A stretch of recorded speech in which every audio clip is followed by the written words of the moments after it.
Resurgent Rajasthan के साथ शुरू हुआ निवेश का सिलसिला और ज्यादा रफ्तार पकड़ता जा रहा है। इसी सिलसिले में आज 11,531 करोड़ रुपए के 51 एमओयू और साइन किए गए। रिसर्जेंट राजस्थान से शुरू हुआ एमओयू का सिलसिला लगातार जारी है। आज 51 नए एमओयू साइन किए गए। ये एमओयू कृषि और पर्यटन के साथ ही खनन, यूडीएच, उद्योग और दूसरे निवेश के लिए हुए हैं। मुख्यमंत्री ने निवेशकों का आभार जताने के साथ ही उन्हें भरोसा भी दिलाया कि सरकार हमेशा उनके साथ खड़ी रहेगी। I know that there are difficulties, things don't always work with a wave of a magic wand. But with the intentions there, with the ideas there, and with you there, I really believe we can do it. So thank you again for showing your comfort and faith in the state of Rajasthan, for all of you being here today, because I know that this is not a beginning. This is, as I said, beginnings and ends, but this is the beginning of a huge new beginning, and I'm really looking forward to doing business with you in time to come. शनिवार को हुए करारों में सबसे ज्यादा 20 MOU tourism sector में हुए, तो वहीं खनन क्षेत्र में 4, यूडीएच में 12, रीको के साथ 7, उद्योग विभाग में 3 और कृषि क्षेत्र में 5 एमओयू साइन किए गए। इनमें भी सबसे ज्यादा 5,000 करोड़ का निवेश खनन क्षेत्र में हुए 5 एमओयू में होगा। इन एमओयू से लगने वाले उद्योगों में प्रदेश के करीब 26,500 लोगों को रोजगार मिलेगा। आज राजस्थान में 11,500 करोड़ के लगभग 51 एमओयूज हुए हैं। बाड़मेर में बच्चे एक बार फिर कुपोषण की चपेट में। 2 महीने के भीतर 11 बच्चों की कुपोषण से हो चुकी है मौत। हालांकि चिकित्सा विभाग ने इस दावे को किया है खारिज। राजस्थान के माथे पे कुपोषण का कलंक एक बार और गहराता नजर आ रहा है। अब तक चलाए गए सारे स्वास्थ्य कार्यक्रम बेईमानी साबित हुए। पिछले 2 महीनों के भीतर 11 बच्चों की मौत हो चुकी है, जबकि 16 ऐसे बच्चे हैं जिनकी हालत नाजुक है। खास बात यह है कि ये सभी बच्चे सरकार के सीएमएम कार्यक्रम यानी सामुदायिक आधारित कुपोषित बच्चों के प्रबंधन के लिए चिन्हित थे। इस कार्यक्रम के तहत कुपोषण ग्रस्त बच्चों का उपचार होता है। इसके बाद भी बच्चों का मौत होना एक गंभीर मामला है। जिला प्रशासन भी प्रारंभिक स्तर पर इन मौतों का कारण कुपोषण मान रहा है, लेकिन अपनी जिम्मेदारी से बचता नजर आ रहा है।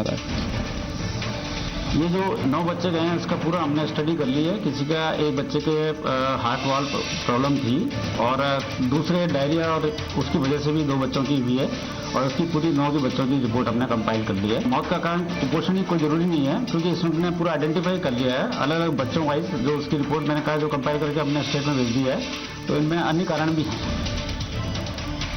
बाड़मेर जिले में 3 ब्लॉक में 158 गांवों में 38,588 बच्चों की स्क्रीनिंग हुई और 1,344 बच्चों की कुपोषित होने की पुष्टि हुई। अब चिकित्सा अधिकारी कह रहे हैं गंभीर बीमार बच्चों को बाड़मेर रेफर कर बेहतर इलाज कराया जाएगा, जिससे बच्चों की जान बचाई जा सकेगी। राजस्थान नर्सिंग काउंसिल में रजिस्ट्रार के पद पर आरएएस की भर्ती को लेकर नर्सिंग स्टाफ में खासा आक्रोश। नियुक्ति को रद्द करवाने को लेकर आज राजस्थान नर्सिंग काउंसिल के बाहर किया गया प्रदर्शन। राज्य सरकार ने एक आदेश जारी कर राजस्थान नर्सिंग काउंसिल के रजिस्ट्रार पद पर राजस्थान प्रशासनिक सेवा के अधिकारी को नियुक्त किया, लेकिन इस नियुक्ति के विरोध में पूरा नर्सिंग स्टाफ ही उतर चुका है। जहां आज अपना विरोध जताने के लिए बड़ी संख्या में nursing staff Rajasthan nursing council के दफ्तर पहुंचे, वहीं उनकी मांग है कि इस नियुक्ति को तुरंत प्रभाव से वापस लिया जाए। साथ ही नियुक्ति आदेशों की प्रतियों को काउंसिल के बाहर जलाया गया। जयपुर नर्सिंग कॉलेज के प्रिंसिपल डॉक्टर योगेश यादव का कहना है कि भारतीय नर्सिंग परिषद एक्ट व राजस्थान नर्सिंग काउंसिल एक्ट के तहत एमएससी नर्सिंग व्यक्ति ही इस पद पर दावेदार हो सकता है, क्योंकि इस पद के लिए वही क्वालिफाइड व्यक्ति होता है, न कि कोई प्रशासनिक सेवा का अधिकारी। हमारी राज्य सरकार से उम्मीद है और ये मांग है कि इस पद पर जो ये आदेश हुए हैं किसी राजस्थान प्रशासनिक सेवा अधिकारी के, उसको तुरंत प्रभाव से निरस्त किया जाए, अन्यथा संगठन को आमरण अनशन के लिए मजबूर होना पड़ेगा और इनको ज्वाइनिंग नहीं करने दिया जाएगा किसी भी कीमत पर। नर्सिंग स्टाफ ने साफ तौर पर चेतावनी दे दी है कि जब तक इस नियुक्ति को रद्द नहीं किया जाएगा, उनकी ओर से आंदोलन जारी रहेगा। वहीं उन्होंने खुली चेतावनी भी दी है कि आरएएस को इस पद पर नियुक्ति नहीं दी जाएगी। जोधपुर नगर निगम ने आज प्लास्टिक गोदाम पर छापा मारकर बड़ी कार्रवाई की है। निगम सीओ ने खुद जाकर 4 गोदामों पर छापा मारा है और करीब 100 किलो से ज्यादा प्लास्टिक की थैलियां जब्त की है। जोधपुर शहर में प्लास्टिक पर पाबंदी को लेकर नगर निगम सख्त हो गया है। नगर निगम सीओ खुद प्लास्टिक पर कड़ा रोक अपना रहे हैं। सुबह नगर निगम सीओ हरि सिंह खुद शहर के मानक चौक पहुंचे और टीम को बुलाकर 4 गोदामों पर कार्रवाई की। पहले निगम कर्मचारियों ने गोदाम के ताले तोड़कर प्लास्टिक के कट्टों को बाहर निकालकर चेक किया। इन कट्टों में भारी मात्रा में प्रतिबंध थैलियां पड़ी थी, जिसे निगम ने जब्त कर लिया है। निगम सीओ ने कहा कि प्लास्टिक पर प्रतिबंध के बावजूद शहर में थैलियां पहुंच रही है। हमें मुखाबिर से सूचना मिली कि गोदामों में आज सुबह प्लास्टिक आया है। उस सूचना के आधार पर मैं आया और आने के बाद में गोदामों को पुख्ता जानकारी के बाद में गोदाम का ताला तोड़ा। उसके बाद ये प्लास्टिक जब्त किया गया और आगे मेरे जोधपुर निवासियों से निवेदन है कि प्लास्टिक का उपयोग न करें और स्वच्छ भारत में सहयोग प्रदान करें। जोधपुर में पर्यावरण बचाने के लिए निगम ने प्लास्टिक पर प्रतिबंध लगा रखा है और यही कारण है कि निगम समय समय पर प्लास्टिक थैलियों पर कार्रवाई करता रहा है और यही कारण है कि आज भी निगम ने ऐसी कार्रवाई की है। निगम सीओ ने शहरवासियों से अपील की है कि वो प्लास्टिक थैलियों का उपयोग न करें। अलवर के रामगढ़ में बच्चों को एक मदरसे में कैद करने का मामला सामने आया है। पुलिस ने इस मामले में कार्यवाही करते हुए आरोपी मौलवी को गिरफ्तार भी किया है। रामगढ़ कस्बे के एक मदरसे में 2 बच्चों को बेड़ियों से कैद रखने की सनसनीखेज वारदात का खुलासा हुआ है। वो भी तब जब दोनों बच्चे शुक्रवार को जुमे की नमाज के दौरान मौका देखकर भाग निकले। स्टेशन रोड पर इन बच्चों को बेड़ियों में जकड़े कुछ लोगों ने देखा तो इन्होंने अपनी आपबीती बताई, जिसके बाद गांव के कुछ लोग इन्हें लेकर थाने पहुंचे, जहां पुलिस ने बाल संरक्षण अधिनियम के तहत केस दर्ज कर लिया है। इसके बाद पुलिस ने आगे की कार्यवाही करते हुए देर रात आरोपी मौलवी को गिरफ्तार कर लिया। पीड़ित 14 वर्षीय साहिल और 8 साल का मुशर्रफ है। ये दोनों भाई मदरसे में पढ़ने के लिए आए थे। सूचना मिली थी रामगढ़ में कुछ बच्चों को बंधक बनाए जाने के संबंध में। इस संबंध में थाना रामगढ़ पर मुकदमा दर्ज किया गया है। मौलवी अयूब खान ने कबूल किया है कि मदरसे के अन्य बच्चों को भी बांध कर रखते थे। पुलिस के मुताबिक मौलवी से पूछताछ की जाती रहेगी ताकि कुछ और खुलासे किए जा सके। कोटा के मेडिकल कॉलेज में एमआरआई कराना उदयपुर के मेडिकल कॉलेज से 20 गुना महंगा। ये खुलासा हुआ है आरटीआई के जरिए। प्रदेश के 2 सरकारी मेडिकल कॉलेजों में एक ही जांच के 2 जुदा तस्वीरें सामने आई हैं। उदयपुर मेडिकल कॉलेज में एमआरआई की कीमत के मुकाबले कोटा मेडिकल कॉलेज में 20 गुना ज्यादा मरीजों को चुकाना पड़ रहे हैं। ये हाल तब है जब कोटा में एमआरआई मशीन सरकार खुद चलाती है, जबकि उदयपुर में पीपीपी मोड पर मशीन संचालित है। दोनों मशीनें 1.5 टेस्ला की हैं। ये खुलासा हुआ है आरटीआई के जरिए। इस जानकारी के सामने आने के बाद अब इन दरों को संशोधित करने की मांग की जा रही है। एक पत्र में संभागीय आयुक्त से मांग की गई है कि एमआरआई की दरें कम की जाएं और एमआरआई जांच का कार्य 24 घंटे कराकर वेटिंग की समस्या दूर की जाए। उदयपुर महाराणा भूपाल चिकित्सालय के एमआरआई सेंटर का जब निरीक्षण किया तो पाया कि उदयपुर और मेडिकल कॉलेज कोटा की एमआरआई की जांच दरों में काफ़ी बड़ा अंतर है। ये अंतर कई में 2000 है, कई में 1500 है, कई में 1000 है। रेटों में ये बड़ा घालमेल कई सारे सवाल खड़े करता है। सरकार के ही मेडिकल कॉलेजों में एक जांच के दामों में इतना बड़ा अंतर मरीजों के साथ खुली लूट की तरह है। पुष्कर के मंदिर में तहखाना और तिजोरी मिलने के रहस्य से उठा पर्दा। निर्मूल साबित हुई खजाना मिलने की अफवाह। पुष्कर के पुराने रंगनाथ जी के मंदिर में तहखाना मिलने की जानकारी जंगल में आग की तरह पूरे पुष्कर में फैल गई। तहखाने में खजाना होने की अफवाह को उस समय बल मिला जब तहखाने के मुहाने पर एक तिजोरी नजर आई। मंदिर कमेटी ने भी सतर्कता बरतते हुए स्थानीय प्रशासन को सूचना दी। साथ ही जयपुर से विशेषज्ञों के दल को भी पुष्कर बुलवा लिया गया। तमाम सुरक्षा उपायों के बाद जब तहखाने में घुसकर तिजोरी को खोला गया तो तिजोरी खाली निकली। मंदिर कमेटी के ट्रस्टी अनंत प्रसाद गनेड़ीवाल के अनुसार तिजोरी को बाहर निकालने के बाद पूरे तहखाने की तलाशी ली जाएगी। मंदिर में खजाने की अफवाह के बाद मंदिर कमेटी ने पूरी पारदर्शिता के साथ जांच करवाई। यह अलग बात है कि हालात खोदा पहाड़ और निकली चूहिया जैसा निकला। रावणा मंडी के 7 कैंडी गांव की ग्राम सेवा सहकारी समिति के मिनी बैंक में हुए गबन की जांच शुरू हो गई है और इसमें काफी खामियां सामने निकल कर आई हैं। सहकारी समिति के मिनी बैंक के गबन में जांच अधिकारी दिन भर आने वाले किसानों की पासबुकों से खातों का मिलान करते रहे। इस दौरान बैंक के रिकॉर्ड की भी जांच की गई, जिसमें काफी खामियां सामने आई है। पीड़ित किसानों ने बताया कि व्यवस्थापक सीताराम ने धोखे से खाता रिन्यूअल के नाम पर एम्प्टी रन के मांग पत्र पर साइन करवाकर लोन उठा लिया गया। समिति का रिकॉर्ड भी अधूरा मिला है। डे बुक में करीब 11 महीने पहले तक की एंट्री थी। ज्यादातर रजिस्टर वहां नहीं मिले। डे बुक में काफी जगह सफेद स्याही का प्रयोग कर काट-छांट भी की गई है, जिसकी जांच की जा रही है। समिति सदस्यों के लेन देन को सुचारू रखने के लिए जीकेएबी के कार्यवाहक रण पर्यवेक्षक ओम प्रकाश जाखड़ को समिति व्यवस्थापक का अतिरिक्त कार्यभार सौंपा गया है। मिनी बैंक को ट्रांसफर करने का कोई अधिकार नहीं है। सभी सोसाइटियों को यह राशि बैंक में ही लेन देन करनी होती है, यानी केंद्रीय सहकारी बैंक रावड़ा मंडी में लेन देन करना होता है। जबकि इन्होंने वो 50,000 रुपए एम्प्टी लोन के थे, जो कि मकान मरम्मत के थे, वो इन्होंने स्वयं लगभग 15 से 20 लाख या 25 लाख तक भी हो सकते हैं, सभी खातों से यह राशि यानी 1.5 लाख रुपए तो मेरे 3 खातों के हैं। इस प्रकार से ये बड़ा गबन हुआ है।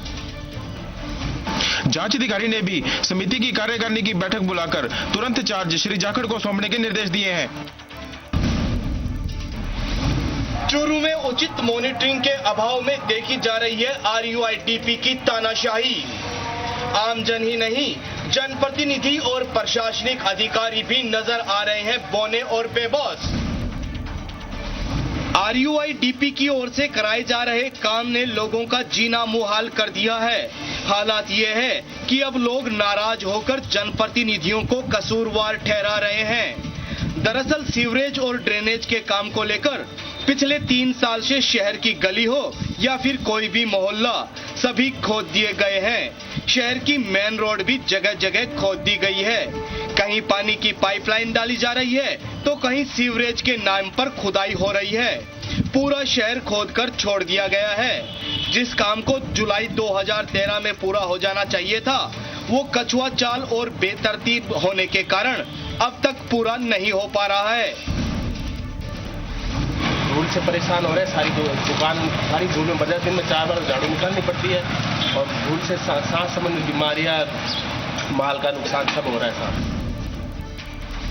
पूरे दिन धूल उठती रहती है मार्केट में, इसकी वजह से मार्केट पूरा खराब हो रखा है। पूरी हर गली, हर मोहल्ला, चूरू की हर गली टूटी पड़ी है। शहर में हो रहा विकास का कार्य अब परेशानी का सबब बन गया है। अगर कहा जाए कि विकास के नाम पर शहर की फिजा को बदरंग कर दिया गया है तो कोई अतिशयोक्ति नहीं होगी। पुष्कर में तिलक लगाकर ठगी करने की वारदात सामने आई है। यह अनोखी वारदात एक तांत्रिक के साथ हुई। वहीं इस वारदात में वशीकरण की बात भी सामने आ रही है। पुष्कर के पुराने अटमेश्वर मंदिर पर एक तांत्रिक के साथ हुई वारदात ने सबको चौंका दिया है। दरअसल यहाँ गोपाल नाइटी नाम के तांत्रिक के पास 2 युवक पहुंचे और पूजा कराने की जिद की, जिस पर तांत्रिक ने पूजा करवाई। तो इस दौरान दोनों युवकों ने तांत्रिक के पीला चंदन लगा दिया। इसके बाद तांत्रिक अपनी सुध-बुध खो बैठा और वह सब करता गया जो युवक कहते गए। युवकों ने तांत्रिक की घड़ी, अंगूठी और चेन उतरवा ली। होश में आने के बाद तांत्रिक पुलिस के पास पहुंचा, जहां उसने घटना की जानकारी दी। उसने बताया कि युवक MP की बाइक पर सवार होकर आए थे। वहीं पुलिस ने मामला दर्ज कर आरोपी युवकों की तलाश शुरू कर दी है। पुलिस यह मानकर चल रही है कि गुमराह करने के लिए ही आरोपियों ने MP के नंबर का सहारा लिया है, लेकिन वशीकरण और तिलक के माध्यम से ठगी का यह मामला जुबानी चर्चा बटोर चुका है। ग्रामीण क्षेत्रों के सरकारी स्कूल शिक्षा की कमी से जूझ रहे हैं और इस कमी को दूर करने के लिए बीएड कर रहे छात्राओं को अब 1 साल के लिए स्कूल में इंटर्नशिप करने का मिला प्रस्ताव। बीएड का कोर्स 1 साल का होने के चलते विद्यार्थियों को साल में करीब 40 दिन ही सरकारी स्कूलों में प्रशिक्षण के लिए भेजा जाता था, लेकिन जब से कोर्स 2 साल का किया गया है, तब से स्कूलों की स्थिति सुधारने के लिए शिक्षा विभाग की ओर से कवायद शुरू हो गई है।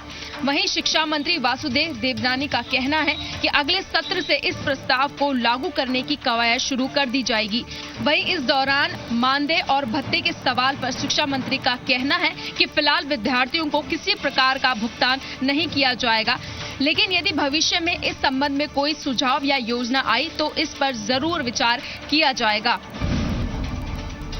बीएड का पाठ्यक्रम अब 2 वर्ष का हो रहा है, तो केंद्रीय स्तर पर मैंने सुझाव दिया कि इस 2 वर्ष में से अभी तो केवल शायद मेरे ध्यान में कुछ सप्ताह ही या 40 दिन उनको स्कूलों में प्रशिक्षण लेना होता है। मेरा सुझाव है कि 1 वर्ष उसमें से वो स्कूलों में डॉक्टरों की तरह इंटर्नशिप करें। अब देखना ये होगा कि ग्रामीण क्षेत्रों की दिशा और दशा सुधारने के लिए शिक्षा विभाग की ओर से उठाया गया ये कदम कितना सार्थक साबित होता है। राजस्थान वेटनरी विश्वविद्यालय की तरफ से कृषि एवं पशुपालन को लेकर मेले का आयोजन किया गया, जिसमें 50 से अधिक कृषि एवं पशुओं से संबंधित स्टॉलें भी लगाई गई।